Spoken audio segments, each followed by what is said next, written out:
A home. It's something we all need. But for too many, having a safe place to make a home is out of reach. The challenges can seem insurmountable. And yet, each and every day, people are coming together to provide safe, quality, and affordable housing for those in need. Welcome to Let's Talk Housing. I'm your host, Sara Goldvine.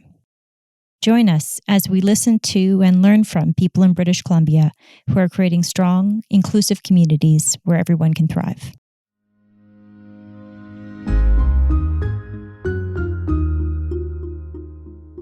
In the 2020 British Columbia Provincial Homeless Count, 39% of respondents identified as Indigenous, despite Indigenous people only representing 6% of the population. But these numbers don't tell us how or why a person becomes homeless. Recognizing the limitations of these counts, a group of Indigenous leaders set out to share stories of Indigenous homelessness. The result is the Where Are All My Relations video series. Today on Let's Talk Housing, we're joined by two leaders of this project. Simoogit, Dr. Patrick Stewart, Director of Homelessness Services with Luma Native Housing Society, and Joseph Kafka, filmmaker and storyteller with Little Bird Media. Before we get underway, I would like to acknowledge I'm recording from the territories of the Musqueam, Squamish, and Tsleil-Waututh, on whose lands I am deeply grateful to live and work. Also, in full transparency, this episode is being recorded in September of 2023 and reflects conversations at that time. Patrick, welcome. I'll hand it to you. Thank you, Sara. I'm very glad to be here. I'm calling in from the traditional unceded territory of the Chilliwack peoples near Chilliwack, BC. Thank you so much for joining us today. As I mentioned in the opening, we've spoken a lot and we talk a lot in the housing sector about rates of homelessness. As much we talk less about the stories and pathways into homelessness. Can you start by telling us, Patrick, just a little bit about why it was so important for you and for others who've been working on this project to create the space for storytelling? Because it is important, and my own family history starts when I was born. So I was born homeless. My mom was unable to take me from the hospital, and that started my journey. And it has affected myself and my siblings all our lives, and it continues. And now working as an architect, we're still designing and building housing for children in care. So the problem is greater today than ever, and we need to find better solutions. Joseph, I'd like to bring you in here too. You came to this project because you're a storyteller. What do you think resonates for people differently when they hear the stories of people, of individuals like Patrick, that doesn't come through when we look at numbers and data? Yeah, for me, numbers and data, it's a non-human way of communicating. As people, we can only connect with so many people. It's just the way we're hardwired. And so story, for lack of better words, bridges the gap between two different people, right? If you want to create empathy, and empathy leads to action, you need to start with story. And if you want understanding, you need story. And if you want to connect two different people that are on two different spectrums, right? They're very different from each other. The shortest distance is going to be through story. Sitting down, talking to one another. That's usually how we've done it for thousands and thousands of years around a fire or a stadium, or right now in podcasts. And documentary storytelling and filmmaking is just an expansion of that. So speaking of stories, let's listen to one of the clips. And the term homeless? No, I wasn't homeless. I was home. I just didn't have a roof over my head and a place that I could call home, my house, my apartment, whatever. I was in my homeland.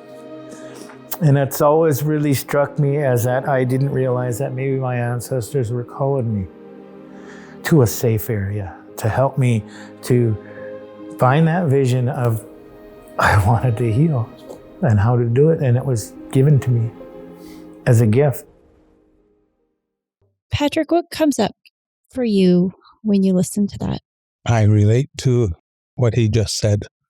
And because for me too, going home to my territory has that same feeling of coming home and knowing that that's where my family has lived for generations until residential school yanked my family away from the territory. So I definitely can, I don't know what's the word, empathize or, with him. Yeah. So we talk a lot. We call it the housing sector, right? We talk about homelessness, and we don't always talk about what it means to be home and whether or not that is or is not the same thing as having a house. What do you think the housing sector and people in housing need to learn from Indigenous perspectives on what it means to be home or to be without a home, Patrick? That's a good question, because today we have so many people here on the West Coast from all across the country. They aren't home. Their home may be somewhere else, but they are without a house. If that's, if they're experiencing homelessness. And that's an issue because in this country under, the colonial government, housing, quote unquote housing, has been made a provincial matter. So provinces want money themselves to build housing. Canada Mortgage and Housing, which is a federal agency, sort of is, how would I say it, a toothless agency right now. Get in trouble for that one. But, up until the mid-90s, they were building housing and providing housing across the country. And by 93, social housing programs were shut down. And, the provinces picked it up. Some provinces better than others. Some provinces not so well. And it's an issue. And, for people that are, wanting to have a life in a particular place and there is no housing, that's a gateway to being what we now call homelessness. And we have to do better. You hear the politicians talking, we're a rich country. We shouldn't have so many people homeless. We did our homeless count in Vancouver earlier this year, and, we still have thousands of people on the street. Yeah. There's seems to be no easy answer. Nobody's got a magic wand to, house people. And it's bigger than housing. The whole colonial enterprise has started hundreds of years ago. And it really has knocked the stuffing out of nations. It's taken us apart. We talk about the genocide. We talk about residential schools. We talk about missing and murdered Indigenous women and girls. It continues. We have the foster care system that has not gone away. And, it's a very complex issue. Yeah, it's so complex. And even this project has been complex, right? For our listeners to understand, we're talking about a video series that has been years in the making. It's taken time to do it well and do it right. And it's been Indigenous-led. Patrick, can you tell us a little bit about the the work that you and the rest of the working group, and including Luma, have done just to ensure that this project has been Indigenous-led and the content is owned by the Indigenous communities? We thought it was important that we had quote unquote ownership of the videos.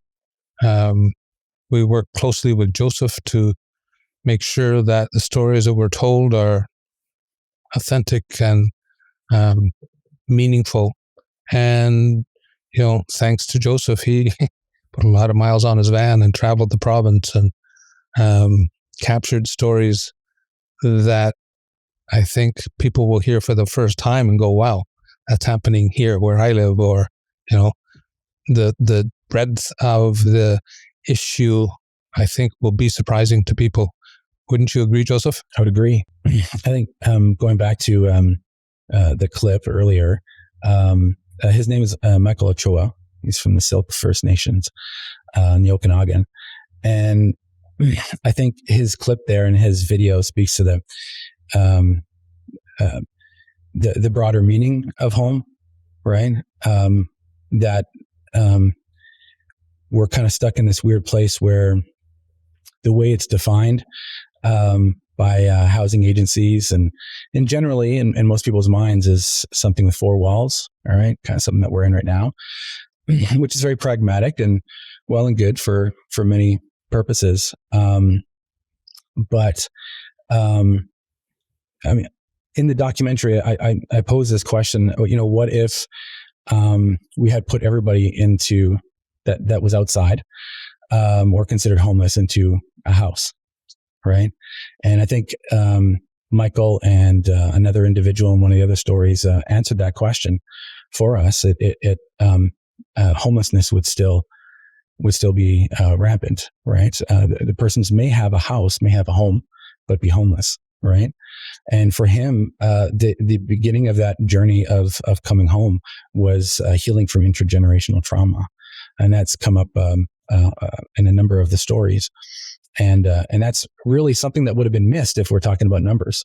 If we're just talking about if we decided to tell stories to rather than hear stories from, right? And just receive that, which is the end goal of storytelling or documentary filmmaking in my case. And so that was the whole strategy behind traveling in my van up and down BC for a while there, and really just hearing from people and allowing other people to hear that. And so you can be home and be homeless, right? Joseph, you mentioned there just the amount of thought and care that was put into collecting these stories. And as you mentioned, people are sharing stories of deep trauma. How were you able to create a space where people would feel safe sharing their stories with you and ultimately with a much broader audience? I think it comes from my first principle, which is take the time to listen first and what they need and what they want to share first, or if they even want to share, right? Right off the bat, as we're planning at the very beginning the stories, I made sure that there was a lot of time up front where I can spend time traveling and building that trust, and then going back there right afterwards. And so I went into these different communities and talked to different persons. Some persons chose not to be on film and things like that, and the persons that you will see in the films did choose. And it was about respecting their space and honoring their story and allowing them to feel that authenticity from me. And that takes time and patience, right? And being okay as an artist, that they might say no, and that means your artwork, is contingent upon that. They might, in the end, say no, and you've done all this work, and then suddenly it's gone. You need to be okay with that because it's not yours, right? And most filmmakers or I guess other creatives, they feel like it's theirs. It's very close to them and things like that. And I get that. But when you're dealing with such intimate stories, there needs to be a two-way street of vulnerability, and I think that's kind of what I bring to the table. I myself was in a lot of those situations when I was younger. I was homeless myself with my family for about a year, 15, 16, and spent a lot of time struggling to find belonging, to find my balance and find that healing in my 20s. And I spent a lot of time on couches and things like that, and just trying to figure things out. And so I can come at it with a lot of empathy and patience. I think what Joseph was able to do, at least for myself, I know, is he made us as comfortable as we could make ourselves. He came into our space and we spoke and filmed there. And, that puts you at ease and you're able to tell your story more comfortably. And I think, that was one of the things that I appreciated from the filmmaking that Joseph did. So your story is part of this series, Patrick, and there's 9 others as well. What if now that this series is done and it's starting to be released, and by the time this podcast episode airs, the videos will be even further. We'll have reached even more people. What do you think what has that experience been like for you and for other people whose stories are now out there in the world? I think that now that it's done, I don't think about it. I think that's a bit of an awkward way to say it, but I was interested in participating just because of, as I previously mentioned, the dire straits our communities find ourselves still in. There's so many youth that are struggling, and if my story can help even one person, then as a way forward, then that's good. It's a powerful series. I'd like to share another clip from the series.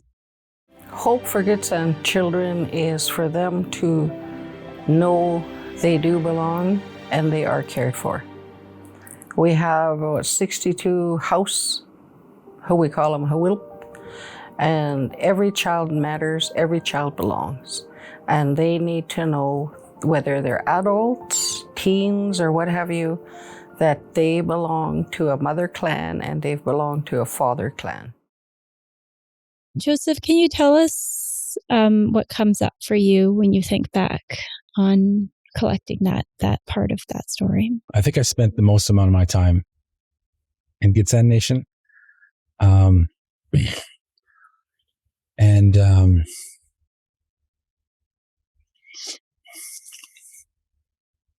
don't think I've ever felt more welcome, and to see how they are making not only strangers such as myself, but their very children that come from their territory who have been dispersed into other parts of the country and the foster care system, and how innovative and they're trying to be to bridge that gap and change things.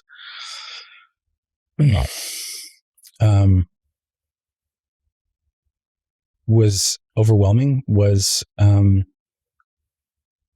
just a wonderful experience.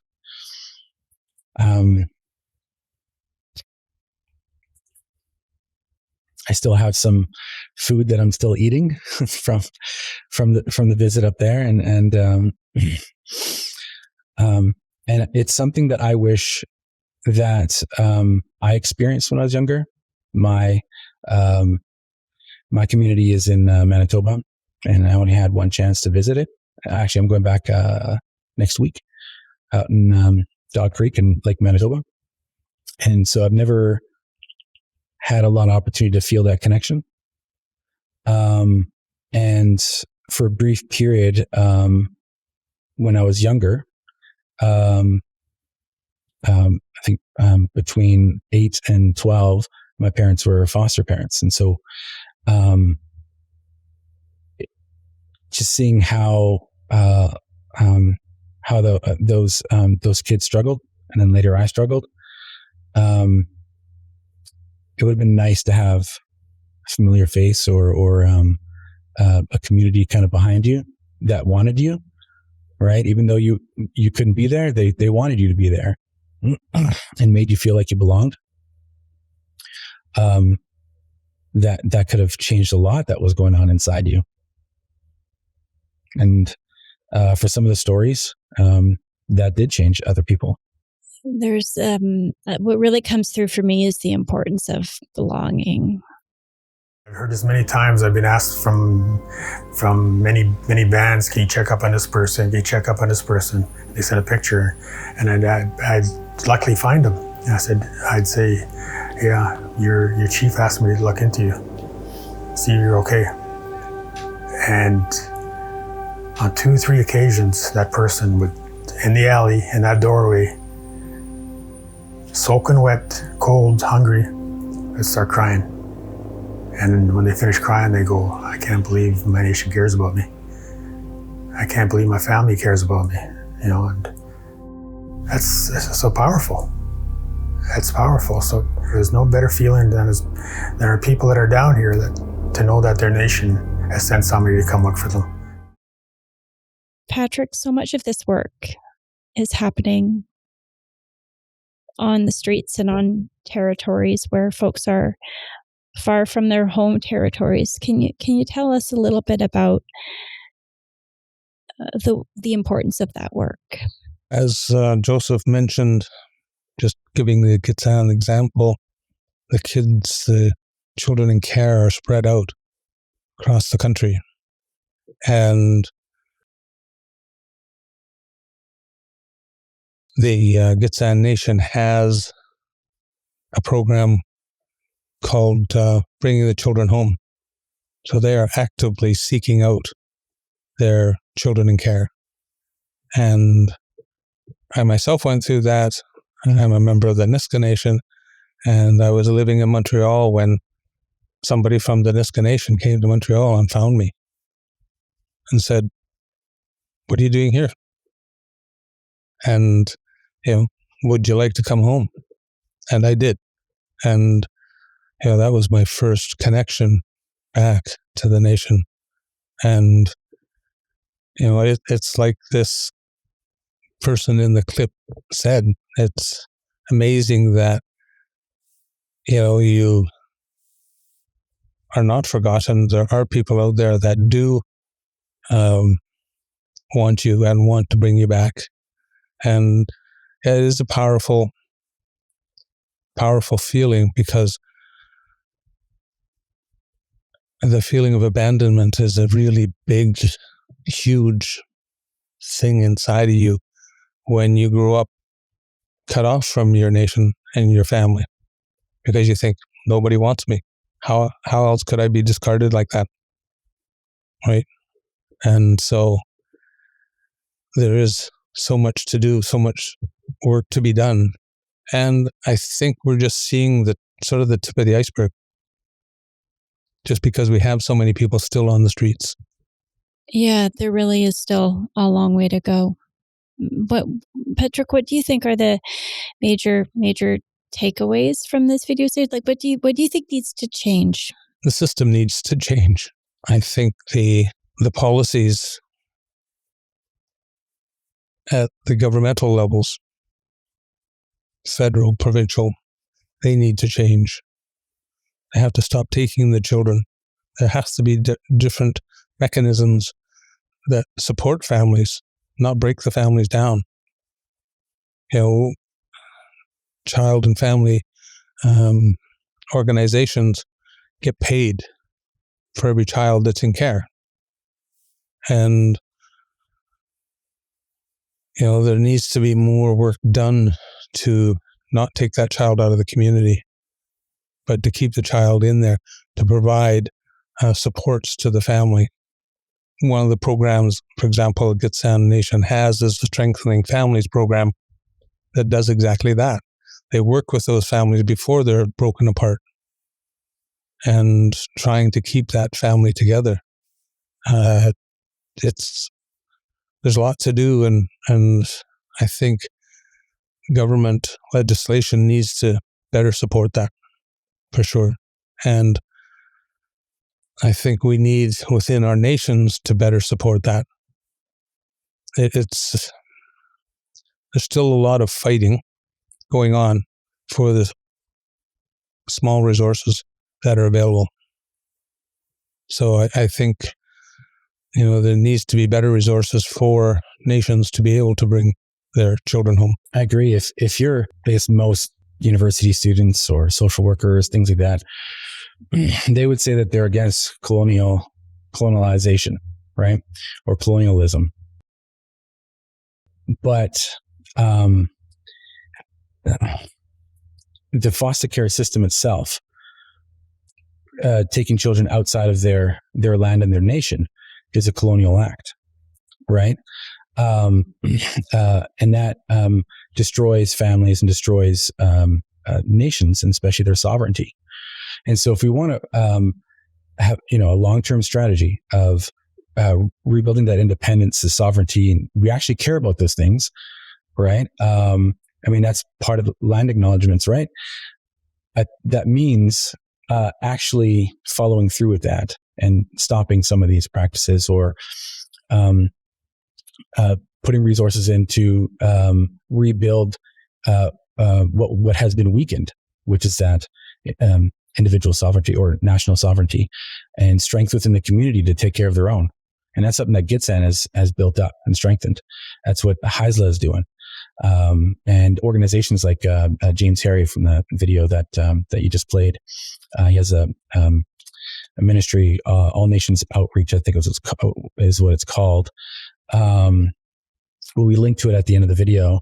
And that's what he does, is he teaches other nations how to begin to do that outreach. Find that person that has those connections or is already doing it themselves, like him, and give that person the resources to be able to go out there and do that, right? And make those reconnections. And it might take a while, but we need to be committed to that, to these changes and these new ways of doing things. I want to squeeze in one last question. I'm going to ask it of each of you, but I'll start with you, Joseph. For people who are listening to this podcast, and for people who are non-Indigenous and want to do something to help advance decolonization and address some of these challenges, what would your advice be? That's a challenging one. It's so out there. It can be as much as allowing or listening, like I did, right? Allowing stories and voices to come to the front, that sort of thing. It can be as simple as that, simple as a beer and a story. Understanding that hurt.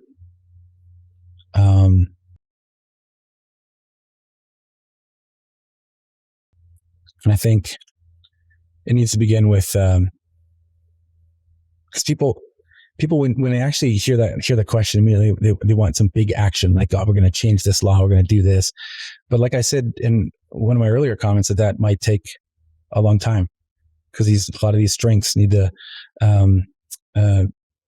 come from within, and then also be rebuilt in the communities as well, and that takes time. So I think the first thing you can do is have empathy and patience, right? Yet not only for yourself, but also for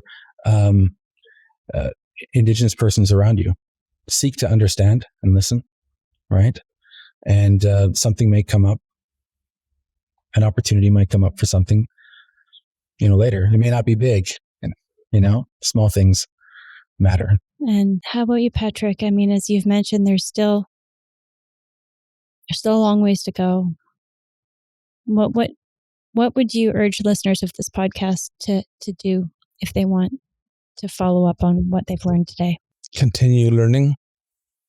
There's lots to learn about history of colonization, and our school systems, if we want to talk about education, do not do a very good job of teaching our country about colonization. And I think there's a lot that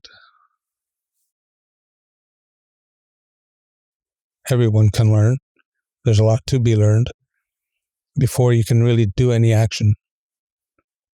Colonization has been with us for 500 years, and it may take another 500 years to get beyond it. It's not going to be necessarily within our lifetime, but for me, if we can move the needle a little bit, then that might be a step in the right direction.